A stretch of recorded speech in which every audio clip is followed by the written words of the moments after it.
Repopulation ng mga baboy sa Pangasinan, tuloy-tuloy na isinasagawa ng mga hog raiser ayon sa Sinag. Ang detalye sa report. Bahagyang bumaba ang presyo ng karne ng baboy ngayong unang quarter ng 2026. Hanggang sa 10 piso kada kilong ibinaba sa presyo. Ayon sa Sinag, nakatutulong daw sa pagbaba ng presyo ang unti-unting pagdami ng supply, lalo na sa ibang probinsya. Malaking bagay raw ang repopulation ay sinasagawa ng mga hog raiser. Pero yung farm gate, medyo mababa na traffic.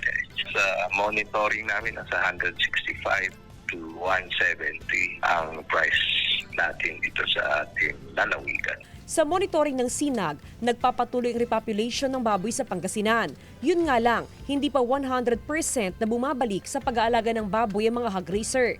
May ilan na nagsisimula na mag-alaga ngayon, pero nililimitahan na lang muna ang bilang ng alagang baboy.